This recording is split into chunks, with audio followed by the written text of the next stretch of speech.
Bismillahirrahmanirrahim. Assalamualaikum warahmatullahi wabarakatuh. Innal hamdalillah nahmaduhu wa nasta'inuhu wa nastaghfiruh wa na'udzu billahi min sururi anfusina wa min sayyiati a'malina may yahdihillahu fala mudhillalah wa ma yudlilhu fala hadiyalah. Asyhadu an la ilaha illallah wahdahu la syarikalah wa asyhadu anna Muhammadan abduhu wa rasuluh la nabiyya ba'dah. Alhamdulillahirabbil alamin. Puji syukur kehadirat Allah Subhanahu wa taala atas segala rahmat, karunia, hidayah sehingga sampai hari ini ibu-ibu sekalian rahimakumullah, kita masih diberikan oleh Allah kenikmatan iman dan Islam dan kesehatan yang luar biasa sehingga kita mampu untuk menebar kebaikan sepanjang hidup kita ke seluruh penjuru dunia. Amin amin ya rabbal alamin. Salawat dan salam semoga tetap tercurah kepada junjungan kita Nabi besar Muhammad sallallahu alaihi wasallam, karena atas jasa beliau, perjuangan beliau beserta para sahabatnya dan para pengikutnya, akhirnya Islam, agama yang sangat mulia ini bisa sampai ke diri kita.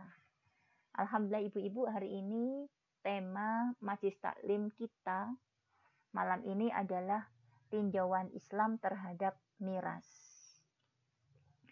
Definisi dari miras ibu-ibu rahimakumullah, miras itu adalah minuman yang memabukkan.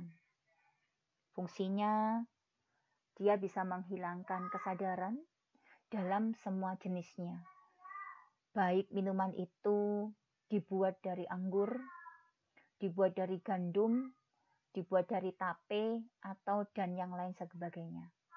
Dalam bahasa Arab, minuman keras ini atau miras ini disebut sebagai khamar. Di dalam hadis sabdanya Rasulullah SAW, beliau mengatakan bahwasanya semua yang memabukkan adalah khamar dan semua khamar adalah haram. Ini sabda beliau di dalam hadis riwayatnya Imam Muslim. Kemudian di dalam hadis riwayat Ahmad, Rasulullah SAW mengatakan bahwasanya apa atau semua yang diminum, baik cairan atau minuman yang banyaknya memabukkan, maka sedikitnya adalah haram. Begitu juga di dalam hadis riwayat Imam Muslim, Rasulullah SAW bersabda, sesungguhnya apa yang diharamkan meminumnya, maka diharamkan pula untuk menjualnya.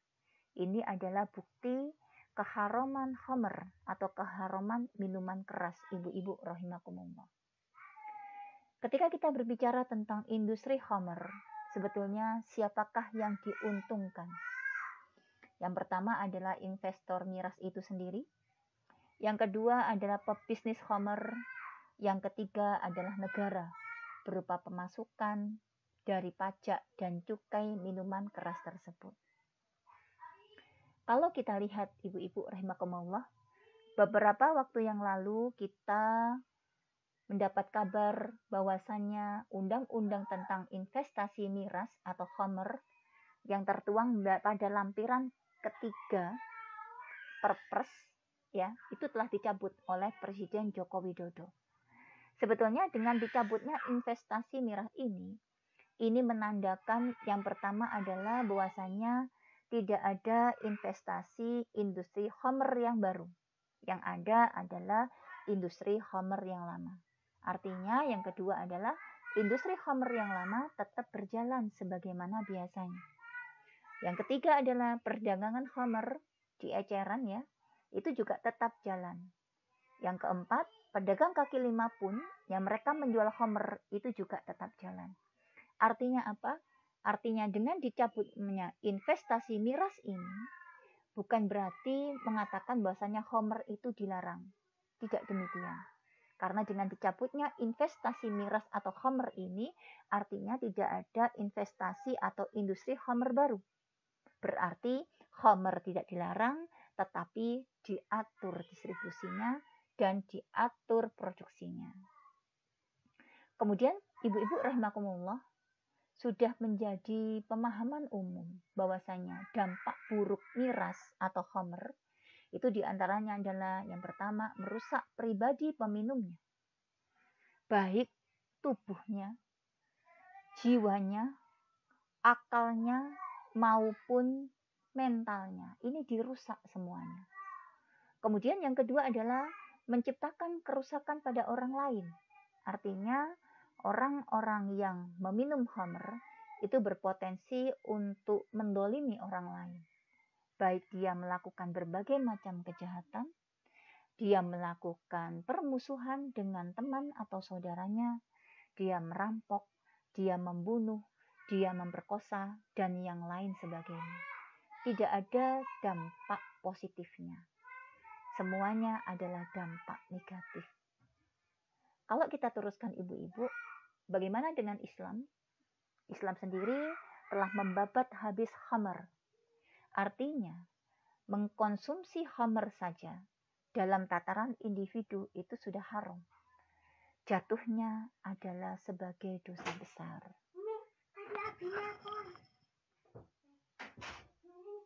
Kemudian, kalau kita lanjutkan ibu-ibu, berbagai macam dalil terkait dengan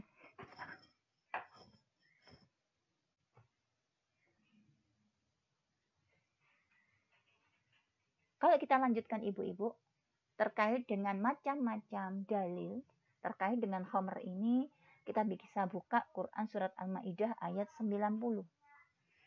Allah Subhanahu wa taala berfirman yang artinya, "Hai orang-orang yang beriman, sesungguhnya meminum khamr, berjudi, berkorban untuk berhala, mengundi nasib dengan panah adalah termasuk perbuatan syaitan. Maka jauhilah perbuatan-perbuatan itu agar kamu mendapat keberuntungan."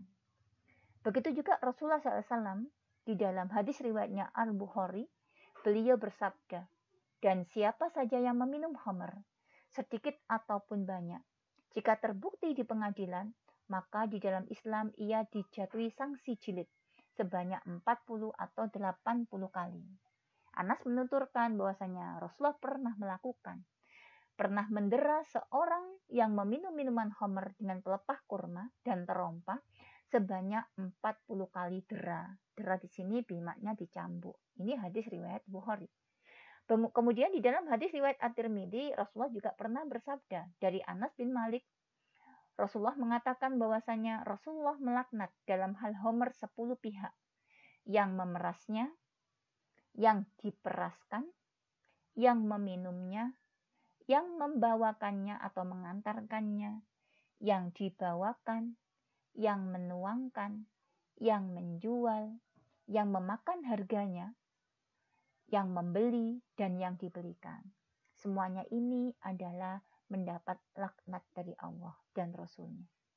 Kemudian kalau kita lihat di hadis riwayatnya At-Tabrani, Rasulullah pernah bersabda, khamr adalah induk perbuatan-perbuatan tercela. Barang siapa meminumnya, tidak akan diterima sholatnya selama 40 hari. Jika ia mati, sementara khamr berada di perutnya, niscaya ia mati dalam keadaan kematian jahiliyah. Na'udzubillahi min dzalik. Kalau kita teruskan ibu-ibu rahimakumullah, sebetulnya investasi khamr apapun bentuknya, ini kalau kita lihat secara jeli dan nyata, ini bukanlah demi kemaslahatan umat. Karena tidak ada kebaikan apapun di khamr itu. Bahkan sering terjadi nyawa banyak melayang di dalam pesta-pesta khamr ini atau pesta-pesta miras ini.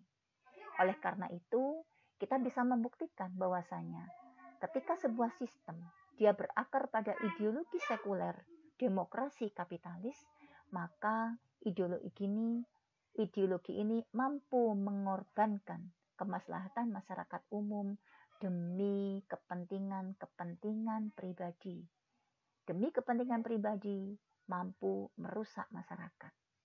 Oleh karena itu ibu-ibu rahimakumullah, kita sebagai seorang muslim harusnya dengan bekal ketakwaan individu yang senantiasa disemangati dan dipupuk oleh negara, maka kita menjadi individu-individu yang akan menjadi enggan untuk menyentuh khamr ini tadi. Begitu juga negara. Negara pun tidak boleh memfasilitasi, baik langsung berupa mendirikan pabrik atau apapun, maupun tidak langsung berupa misalkan investasi dari para investor terhadap peredaran khamr ini, karena sifatnya adalah haram. Oleh karena itu, di akhir dari apa yang mau saya sampaikan, dan siapa saja yang meminum khamr dan yang terlibat terkait khamr akan dijatuhi hukuman syar'i. Dengan semua itu, Islam akan mampu membabat khamr dan menyelamatkannya dari menyelamatkan orang dari belenggu minuman keras ini. Namun, semua ini hanya terwujud melalui penerapan syariat Islam secara kafah di bawah naungan Khilafah Ar-Rasyida ala minhajin nubuwah. Itulah kewajiban kita ibu-ibu yang harus segera kita tunaikan. Wallahu a'lam bishawab. Assalamualaikum warahmatullahi wabarakatuh.